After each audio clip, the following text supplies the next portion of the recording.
Okay, guys. So we'll continue our. We already done the sketch, the transfer. But as you can see, it's just the lines, right? So take a look at this. They're just the lines. So like I said, it's just something to help us mark down certain areas like hard edges, like spots where you already know where you would start something, like start it's the darkest spot there, so you would start your shading there, right? Now there are hard edges here, it's lines. So the secret there, and like here in the reference, just a soft smudge, right? So I marked that slightly just to tell me where that is. But later we'll have to erase that, make it so like faded, so we can we can draw that, we can brush over it with, mark it with soft edges like in the photo. So if you remember the photo I showed you before, the printout, it was too dark, right? And it looked dirty. So what I'm gonna do is mix this.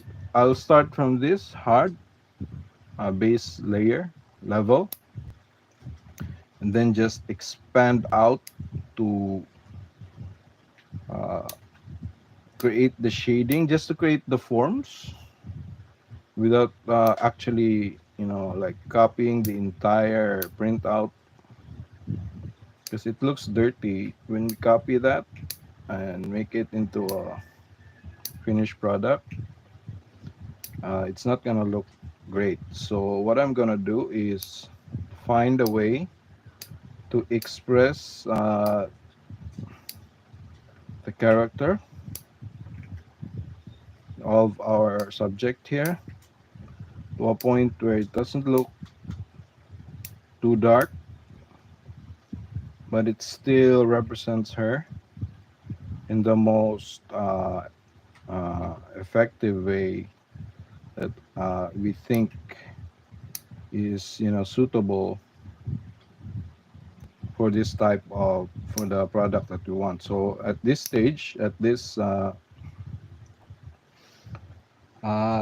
project, or this portrait, will be more uh, challenging than just copying something, because we're going to have to think.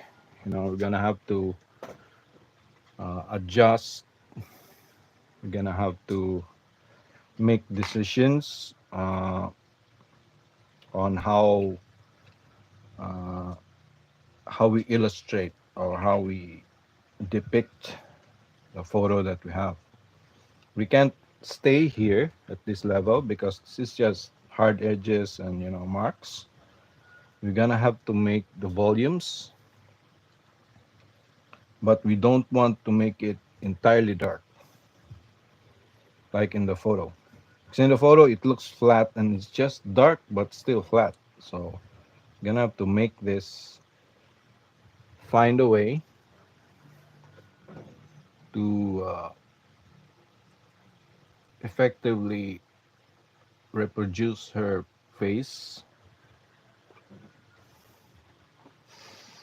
without going that route, the copying route.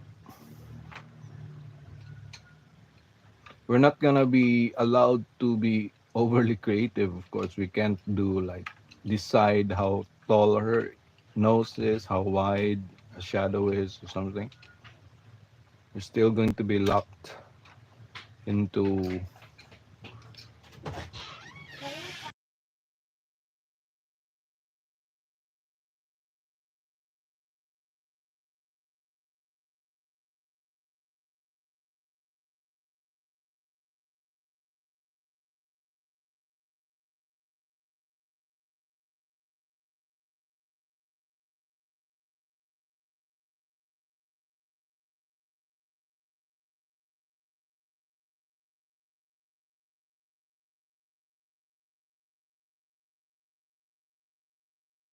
Okay, so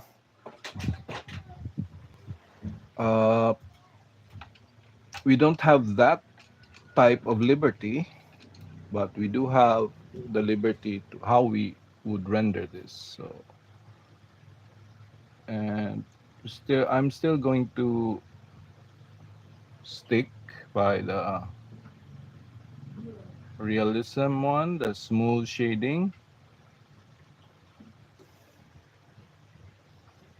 And for now, let's mark the dark spots.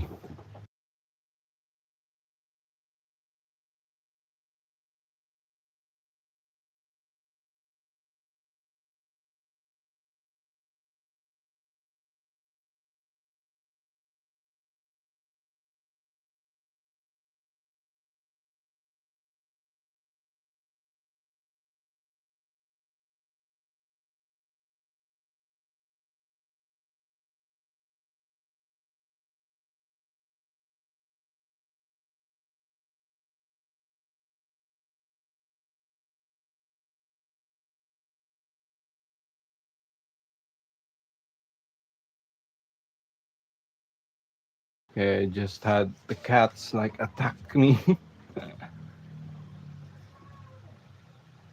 So what I do usually at the start here is just, lightly. This is the part where we lightly add on to using our pencils. I'm using I think this is hard charcoal. So why I do that is because we have a point here. Right. So what I do is just, lightly add marks on there. Then we're gonna shade it later. The important thing is we do it lightly. So the we don't hurt the paper too much. And because if we do that, we're gonna be left with like hard edges where we don't want. But here, since I know this is going to be a hard edge here, and this is going to be like the ambient occlusion, since it's a hole in the nose, we don't get light there usually. I'll just darken that. Then at the edges of the shadow here, usually it's going to look dark because it's what happens here is like the shadow is usually is originally in reality in physics the shadow is this dark, right, the darkest line, and then some ambient light goes into there which makes it lighter, so which makes this inner part lighter because it's going to reflect here around here in the surface there, while here we don't have like ambient light that's coming from the sky or environment, so it's going to leave this edge here darker. Or it could be just a visual thing. It's like in our eyes. We kind of make it darker in our brains when it's actually just the same. So that's part of your creative choice now. Do you want to make it like that? Or do you want to leave it like equally dark? It's up to you. Me, I usually like to leave it like in shadows here like this. So I want to drop shadows, okay? Cast shadows. Only for cast shadows. Form shadows, it's kind of different working with form shadows. So for cast shadows, I usually like darken the what do you call this occlusion, occluded parts. When I say occlusion, I mean the parts where no light enters, like in folds, skin folds, when two objects are together, like light doesn't get into it anymore, so it becomes an occluded uh, part of the object. So when it's occluded, it's usually very dark. Just, uh, carefully lay down the charcoal. And when we start smudging this, usually, sometimes it becomes lighter and sometimes it becomes darker. So just add what you can. Just lightly. Don't hurt the paper.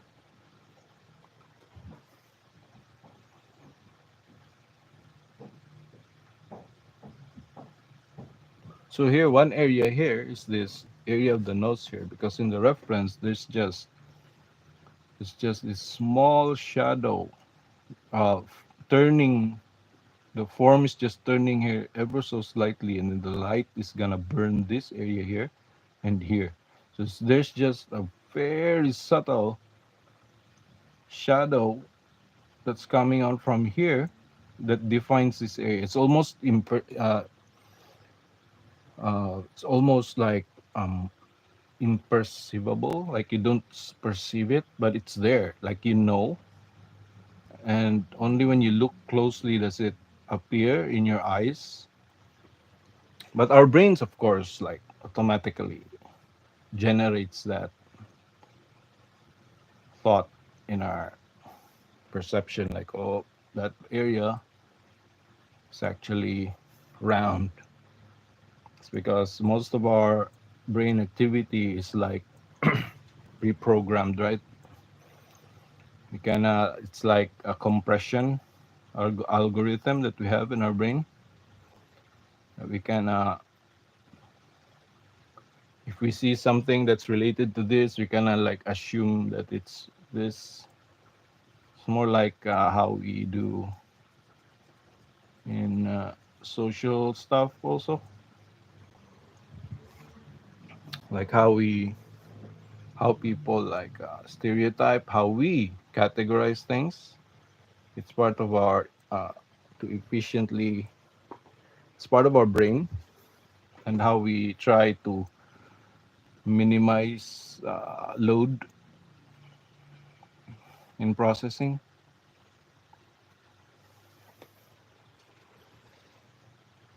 So without, even if we don't have like a line here, right?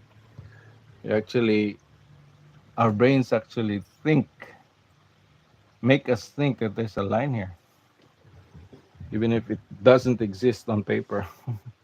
So you kind of see just by this point here, right? Just by this dark edge here, it's very subtle. Just this tiny little curve that ends on the cheek here, that helps define this thing. It's amazing, and it's good to know, I guess. 'Cause, sometimes we assume a lot in our lives until we are forced to look into it.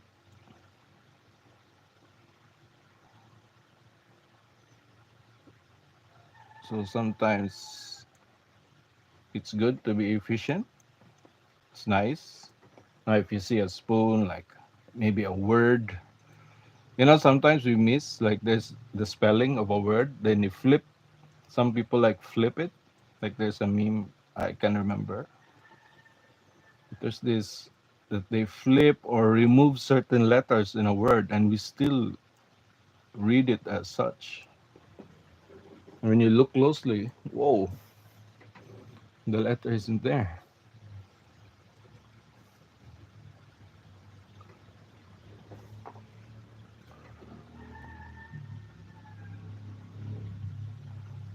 And actually, we can use that in our art.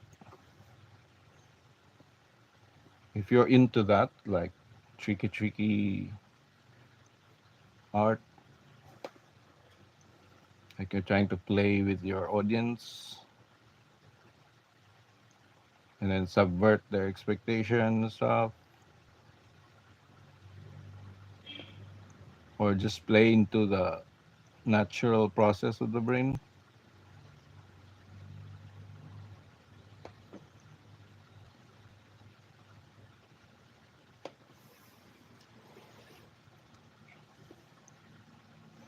For drawing cheese, it's not as hard as you think. It's just like drawing anime cheese.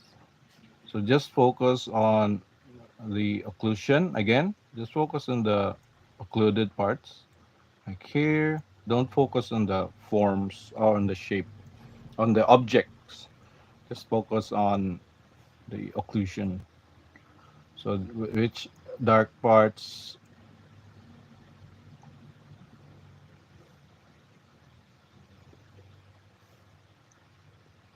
like here, don't wanna fully draw that, right?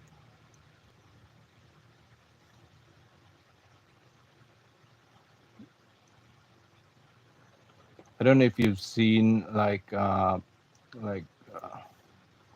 drawings for uh what's this, fashion drawing. It's like closer to anime, right? Like fashion characters. I don't know what it's called. Like the focus is on the clothes, the design, right?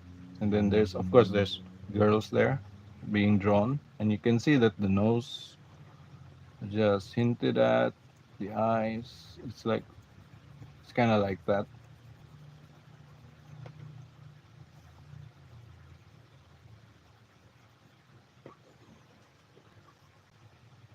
Just draw in the dark here, or like in comics, right? You there are comic strips right there that just focus on this. It saves on ink for the printing press, printing, and it also helps clarity when printing the comics. Because if it's too much, there's too much lines on there. The the printer will have problems like blotting and stuff. And sometimes the pins are not able to draw or render too close lines very well.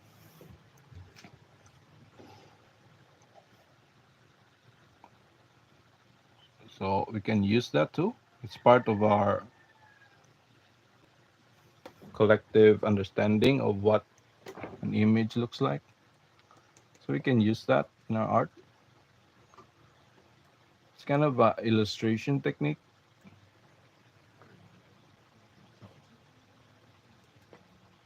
You know,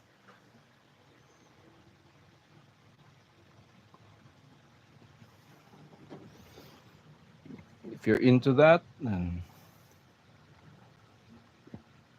be very interested to see.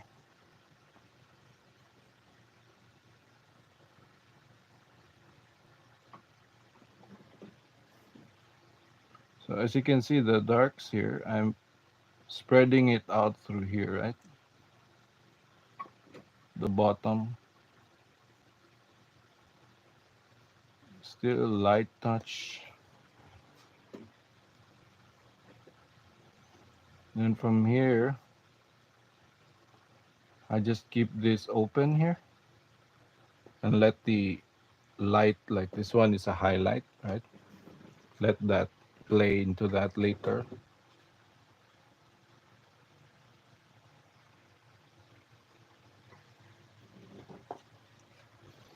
Of course, it's in your style. It's always the preferred. It's always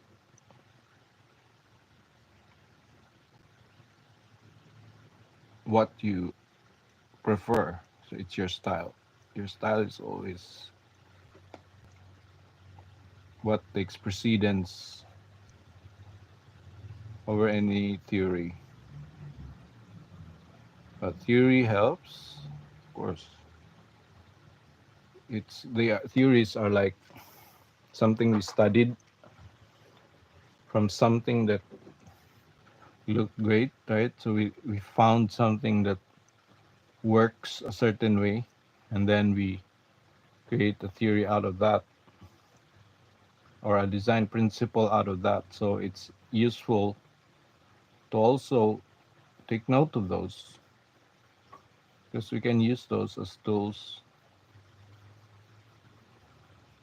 So it's like creating bread, like my uncle said. My uncle is also an artist.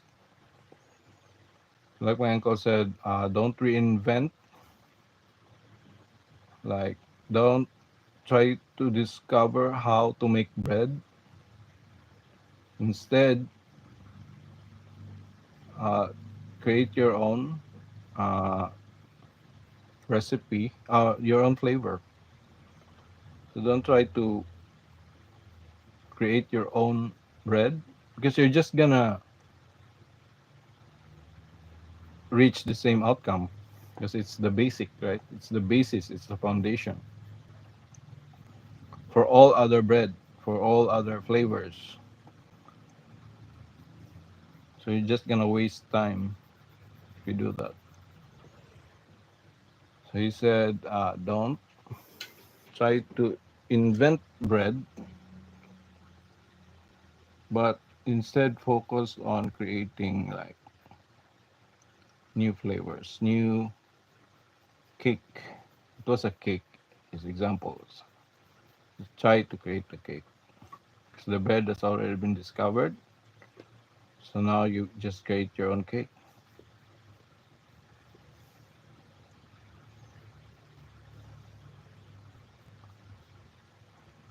I don't remember how he said it because I was too young to remember exactly, but the thought like remained in my brain. Like, yeah.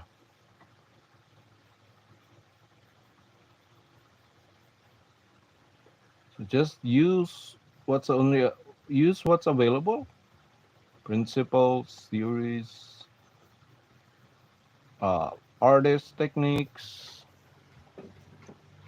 Like here, oops, sorry, that went faded there. So in creating teeth, right? Sometimes it's hard. So just use the subtractive technique, shade it, and then just slowly remove out from the center. Yeah, I think to be honest, these edges here, I'm gonna have to remove that. It's too dark. Like it looks funny. So I'm gonna have to minimize that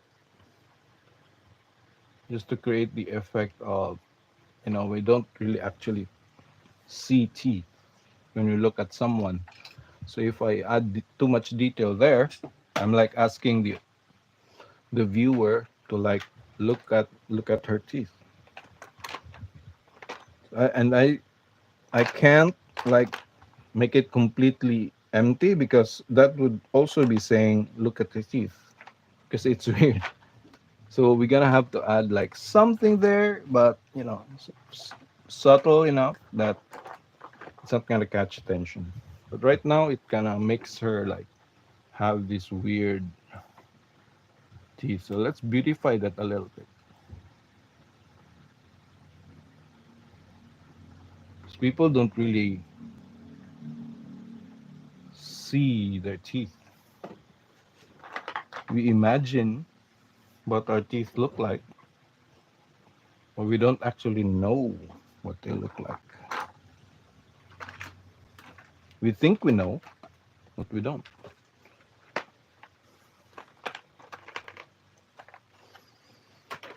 So we have like a digital projection in our brain. This is how I look like, but we don't really look like that.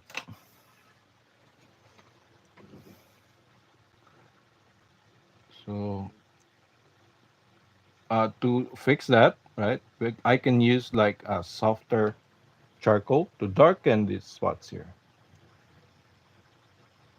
So I don't completely like erase that area there. Just leave it as like a mid-tone. By darkening this, I'm saying like that's lighter.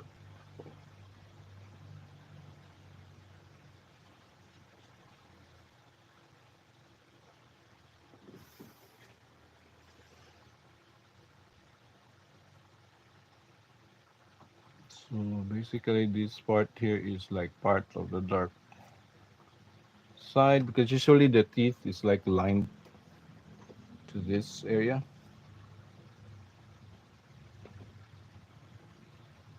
Our rows of teeth, unless you're like a Neanderthal, right? You can see in the bones, like the center of the eyes, eyeballs, eye sockets are like that's where the teeth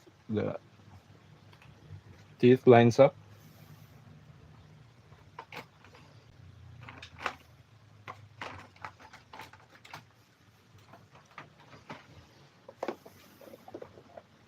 So if you want to make someone look pretty, you can use that knowledge. Okay, I forgot which pencil I was using. Anyway, so I want to bring back the edge here a little bit because it's gonna look artificial. I just leave it like that, and I don't want her to have like artificial teeth.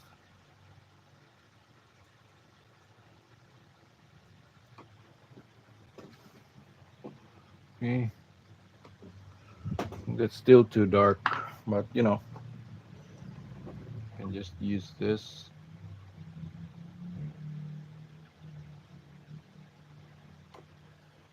and just keep erasing here.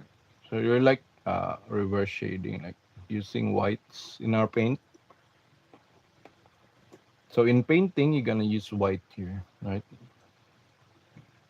You're gonna add white there. Pop, pop, pop, pop.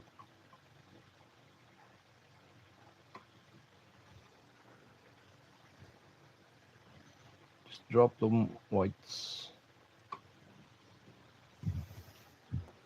It's gonna look more 3D.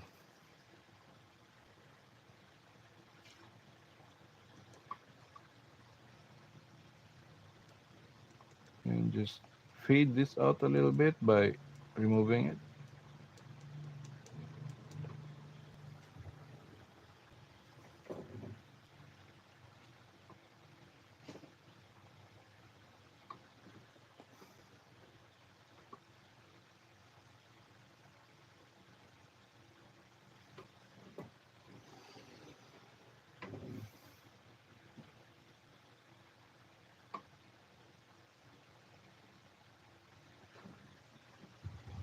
Mm. So the lips, I think we're right there. We've started to create it, but we're not finished with that. It's just our base.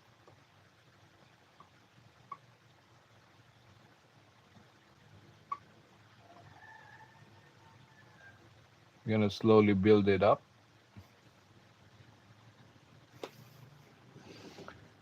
You see, we still have lots of hard edges here, which I want to remove. So it would be nice to have this, like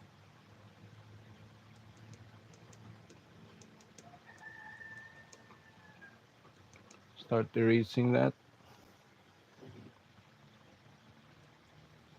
And later use the brush to just make these lines. I used the pencil a while ago, but it doesn't work, so I'll just erase that. Just use the brush later.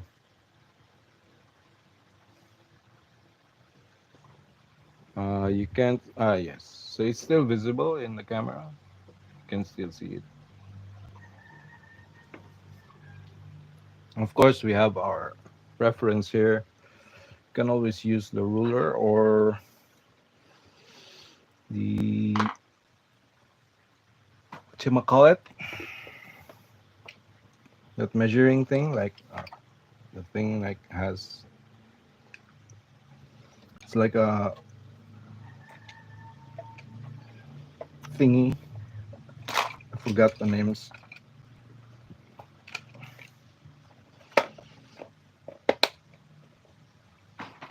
Anyway, that's it for me for today. And have a nice Sunday, guys. And thanks for dropping by. Have a nice day.